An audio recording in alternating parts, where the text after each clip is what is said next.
Hello, Mayor. My name is Kevin, and welcome to the Brunner Interviews. Hi, Do you mind us Kevin. calling you Hazel? No, work away. Hazel is fine. Yeah, That's what my mother calls me. yeah. Everyone else in the world. How's your day going? Good. Well, my week's gone a bit weird because my daughter's crash class had a COVID positive case. So, as you can imagine, their whole class is now out and being tested, which means she's at home with me, and everything has just been turned kind of topsy turvy. Yeah, but this is the times we live in. Yeah.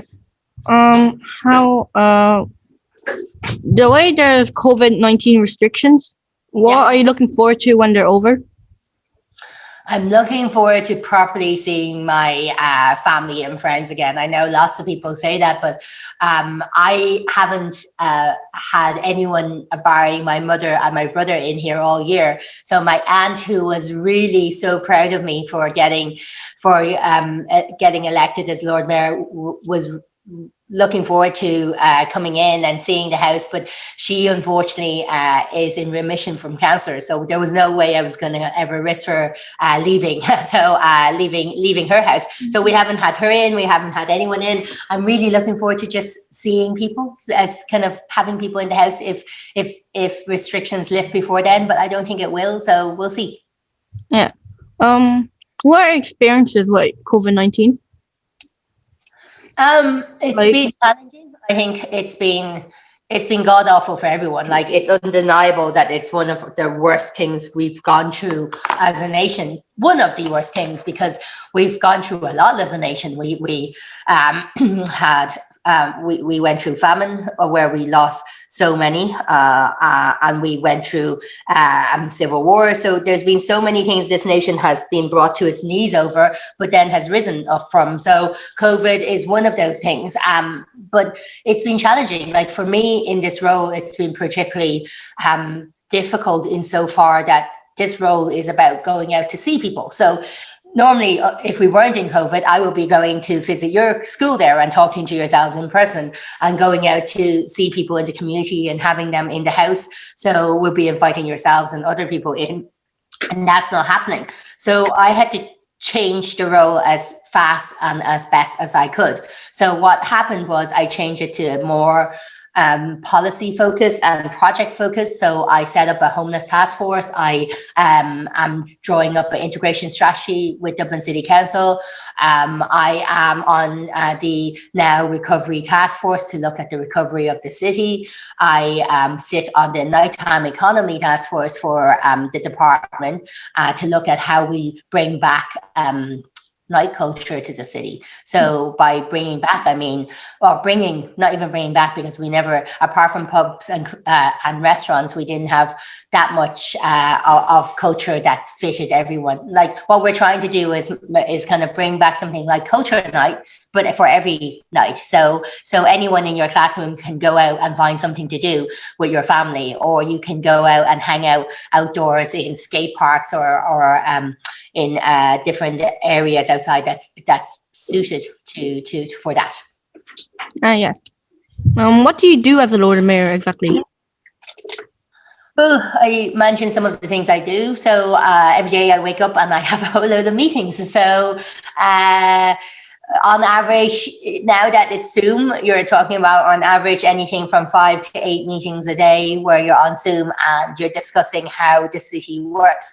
So I would be involved in, as I said, the Homeless Task Force, which is now a permanent group of the Housing Strategic Policy Committee. So it's to look at how we fix homelessness in the city and how we can do better, because we still have a homeless crisis. And then I also looked at the integration strategy for Dublin. Integration is something that, if you are, say, an outsider from the community, or like my parents who came over here 45 years ago, they would have come in and they wouldn't know how services work, how to fit in. Integration is to try to help people to fit in by providing them services and supports there. So what I want is an integration strategy that works across the board, from libraries to emergency services to the housing department, so that no one feels left behind because they're different. Like this, and this is the thing. I had three main pillars this year in my term: housing and homelessness, fighting discrimination, especially racism, and also to make sure we build a sustainable city. So in relation to the fighting discrimination, that's where the integration strategy will come in. We're trying to help everyone fit in and feel included in different parts of the city, because right now there's a lot that doesn't quite work with what happens in the city, and it's the same with building a sustainable city as well. We want to, through the COVID mobility team, make sure that we can safely travel around the city during COVID, but that going into the future, that the city is also full of sustainable transport, that not everyone is dependent on their cars, that they can walk safely and cycle safely, and also that there's plenty of public transport there for them. Yeah. Why did you want to become Lord Mayor in the first place? Why? Oh, that's a good question. I don't know. So I started, well, I ran as councillor in 2019, and I realized as Lord Mayor, you get to influence and try to reach out to more people in the city. So I decided to go for it, and I got it. So, and like, it wasn't like I woke up when I was little and say, "Hey, I'm going to be Lord Mayor of the city." When I was little, I wanted to be a fashion designer or a fighter pilot because I watched too many movies involving planes. So, and then I wanted to become a lawyer. So, and I went to law school, and at no point did I say, "Hey, I'm going to be Lord Mayor of the city" at some stage. But once I ran in council, I realized that it would be a privilege and an honor if to run. And then when I ran, I got it. So, Yeah. What is your most challenging part and your best part of being Lord Mayor? well, the challenging part is completely different. So the kind of not that there's ever rule book for the Lord Mayor, but any conversations I had with previous Lord Mayors when I took on the role to try to figure out how this works, that completely changed, because there has been no other Lord Mayor that have gone through the entirety of the pandemic, like from start to through it to hopefully finish at the end, like I did this year. So there's no comparison on how this year could have worked. And that was challenging, because when you don't know what's supposed to be happening and you don't know how everything is going to go, it becomes particularly difficult. But it's been so challenging for so many of our people in any industry. Like my mother is in the restaurant trade, and she's had to close down for most of the year. Yourselves going back to school, you've only been back recently, so it's really tough for everyone. And that's the challenging bit, is not knowing what happens next. The best bits is knowing that you can actually do something about things that are wrong. So I myself and my daughter both would have got a lot of abuse and discrimination and racism through me being in office, but I can do something about it. I can call it out, because I have quite a big profile, and I hopefully by the time with me calling it out, it makes a difference, and that people notice. Like, I have a very good Garda detective, and also their colleagues that are very supportive of some of the abuse I get, and they work towards making it better. And I'm hoping that can be applied across the board to anyone that will suffer the same discrimination. Like, part of making sure that racism doesn't exist is that you call it out and you keep it in check. So that has been one of the good things about this year, is that when I talk about these issues, people listen. It's the same reason why I ran for Shannon election, which the results are out today and I'm not going to get. And I know for a fact I'll come last, but the winning part was never part of it. The part was that in this day and age, you shouldn't have a ballot of candidates, of people running that doesn't have a woman on it and doesn't have someone from a diversity background in it. So, like, anyone should be able to run for roles. Anyway, so that has been the positive part. In the art competition, My Vision for Dublin, why did you want the children to create posters for it? any conjuring words? Because it's your city, like plain and simple. I'm going to be out of this role and in future probably out of politics or retired at some point. So, but and so it's not a city just for me or my generation. If anything, our generation has had our shot. So it's your city growing up in. It's your city to feel like that it's home, that you will find a place to play and to have fun and to live in future and to work and to feel comfortable that this is your home. So that's why it's really important that yourselves are part of designing that city, because like the planners or myself or any politician or any member of public that is of my age or older can say, oh yeah, we want the city to be this, and this, but we're not the ones that have to grow up in it. Do Lord Mayors have terms for like how long they last for?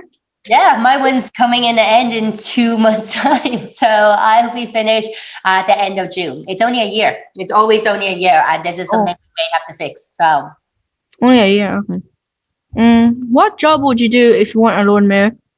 well, I was head of function of one of the biggest companies in the world for crisis management, and before that I worked in music festivals and also for charity. So I'm a trained barrister, so I haven't thought of what I would be doing if I wasn't a Lord Mayor. I'll still be a councillor. So when you finish your Lord Mayor term, you're still councillor the following year. Now I'll still be working with my constituents, but whether I take on another role, I don't know. So I know a lot of people work part-time while also being councillor because they have to sustain a living. So I don't know. I haven't actually thought about that yet. I do know I'll be writing a book at some stage because one of the publishers approached me to do it. So Yeah.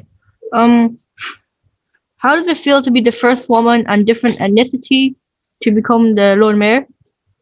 uh, surreal, but also on honor, because like I'm the first one, the ninth woman, and the first person of color. So it's not something you see every day. And but put it this way, I can't be the last person of a different color in this role. I'm hoping that people from your class, from every other classroom, will go, okay, so that person there doesn't is of a different ethnic minority, and she made it as Lord Mayor. She was able to get elected. I'm hoping that will give people some faith that anyone can be in this role. That after 350, I'm the 352nd. So after 351 years, that I may be the first, but I'm not the last person of a different ethnic minority that will be here. So.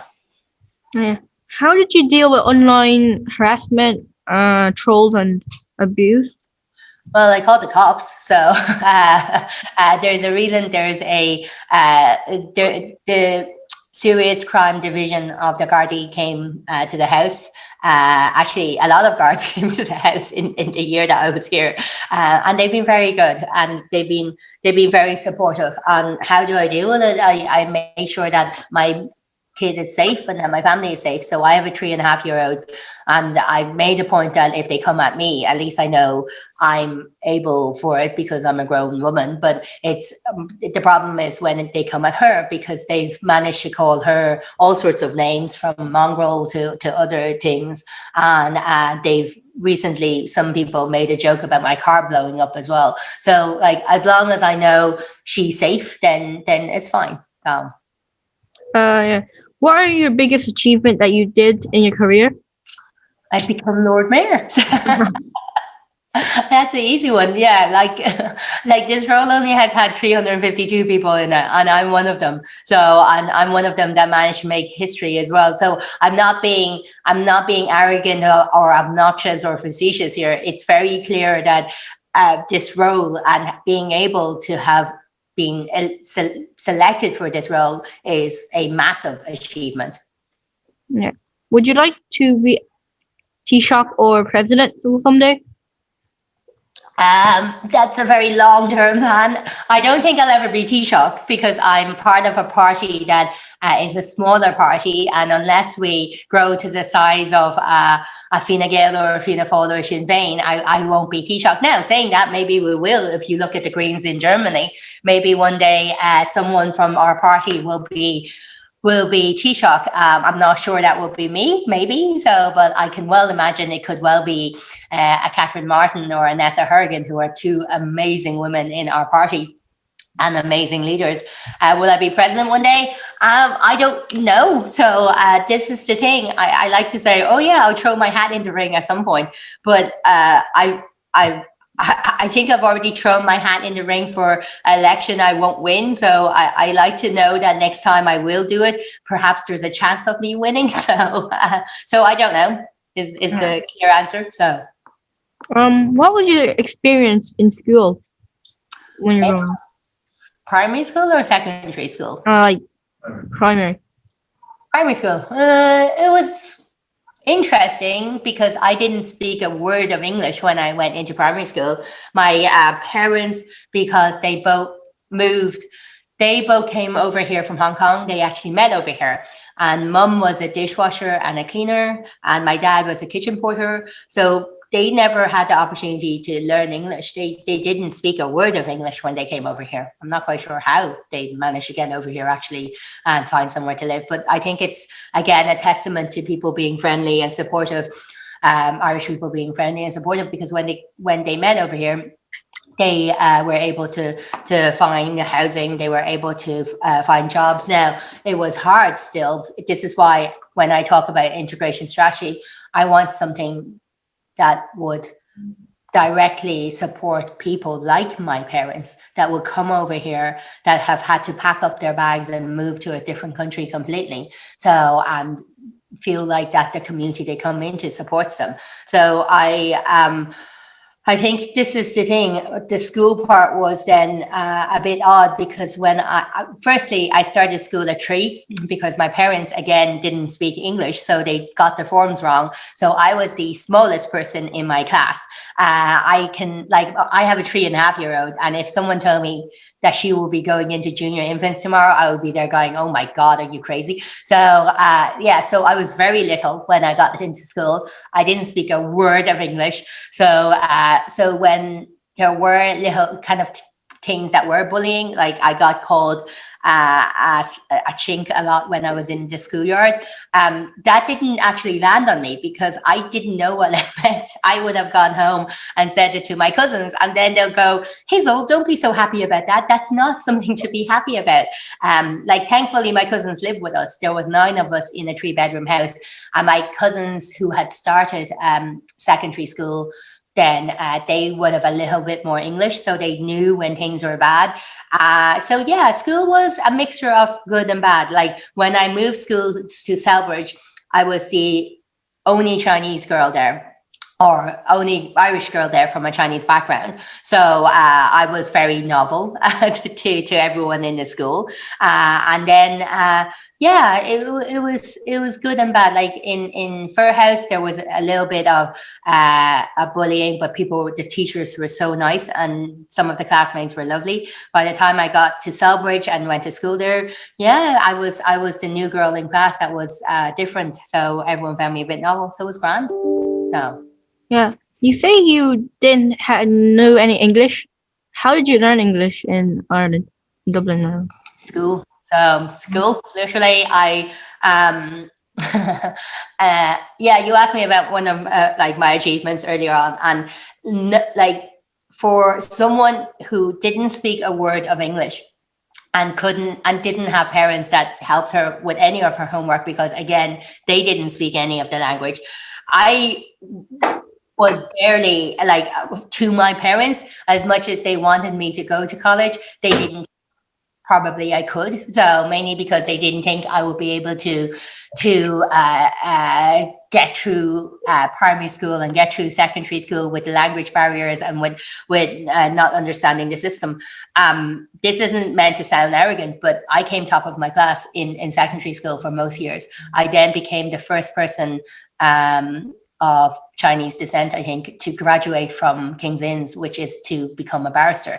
So like I think this is the thing, like the language may have been a barrier, and it did affect me when it came to written material. So there were plenty of times when my English teacher in the later years of secondary school told me, "Oh no, listen, you won't be able to become a lawyer or become anything that you thought you would be."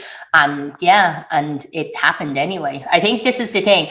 Whatever you find difficult with in school, that doesn't mean it's the end of you.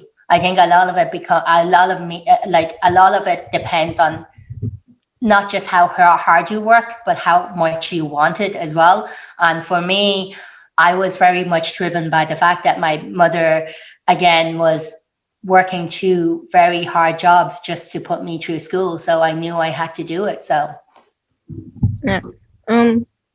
Who did you look up to when you were young?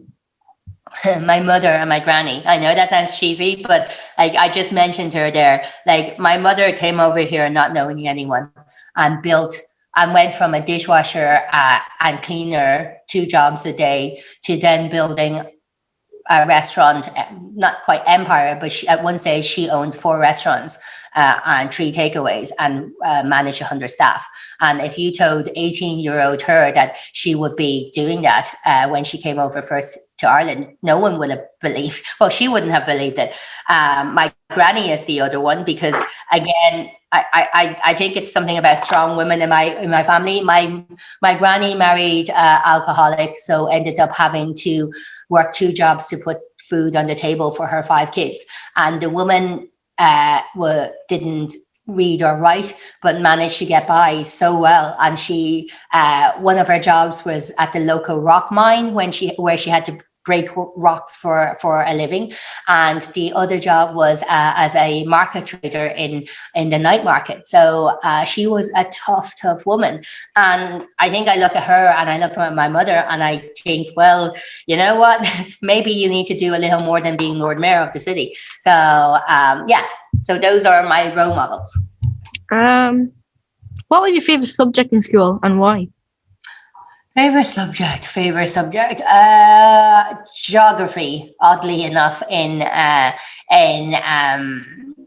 secondary school, mainly because I found it fascinating how different things, when it came to land and when it came to kind of how our world is constructed, happened. So, and it kind of leads into the whole climate change element and why I became chairperson of the Green Party, mainly because it is one of the biggest issues of our time. And you look at how our Earth kind of formed from the beginning. A lot of this has to do with our own doing. We're the one who got us to this place, and we're the one who has to rewind it. And geography kind of shows me how different cultures work, as well as how different land masses and what they're like. So I find it fascinating. Your parents must be very proud of your achievements. Would you have a big party whenever COVID ends? Well, I was supposed to have my wedding last August, and that got pushed out to this June, mainly because I didn't want to risk my dad coming over here and anything happening to him. He is in Hong Kong. When my parents separated, he moved back to Hong Kong. So I really wanted him to be here by June, so to see me get married. Now that's going to get pushed out again as well. So it's my second time pushing out this wedding, and if restrictions lift, it would be great to have him over here. I don't know about big party. This house has seen a lot of parties in the past, and I think I'm the first ever Lord Mayor that hasn't drank a single pint in this house, nor have any parties. So having one would be great. I don't know how big it would be, though. I have some quick questions, like one-word answers. Do you have any pets? No. Do you like any sports? Kickboxing. Your favorite food and restaurant? Noodles. Favorite thing in Dublin? Favorite what? Thing in Dublin? What is your favorite thing in Dublin?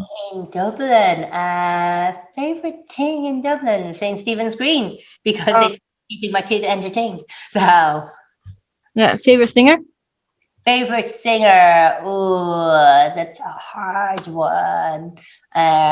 You would have never heard of them probably, but Roxette. So, I never heard of that. Your favorite movie? Top Gun. Uh, I did say I want to be a fighter pilot. Like I got it from somewhere. So Top Gun. favorite color? Blue. And food you dislike? Oh, bean sprouts. uh, thanks for answering my questions. Oh, you're welcome. That's it. Yeah. That's it. No, we won't keep you any longer on your time there. So, No worries. I have it. Like they put me in until 12. So, like, if you have any other questions, please ask away. we have one boy down the back who wants to come up and ask you questions. So, Yeah, absolutely. we have a few fellas who are.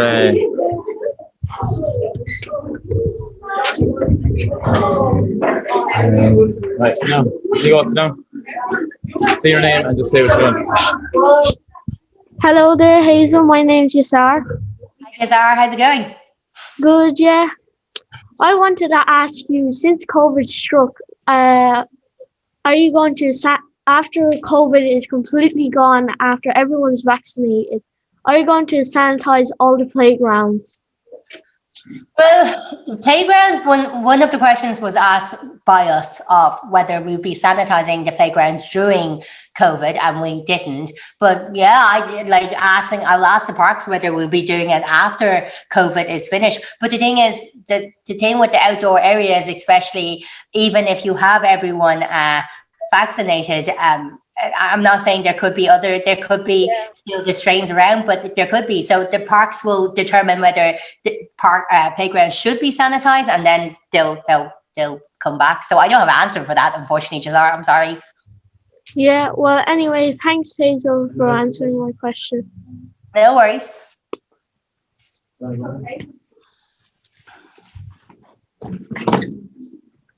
What's your favorite book? Favorite book, Lord of the Rings. All these snappy questions, they're great. Now, Hazel, we won't keep you any longer because these boys that say are looking forward to getting their lunch. So, look, we would like to thank you very much for coming in. We were doing the competition and we'll hopefully send in our entries when we get them finalised, and hopefully we might get to. And I don't know. Sorry.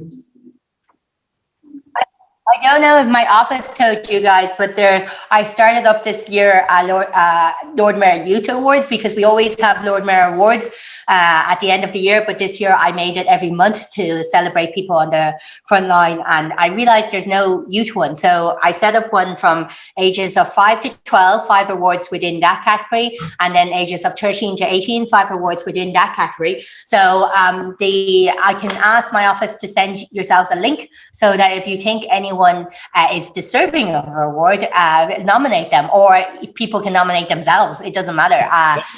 The whole point is to just give young people a bit of a lift and some credit for all the work they've done during the pandemic. And we will be having a webinar on the 29th to announce it. So I'm sure there are some people who might be have someone in mind in their neighbourhood.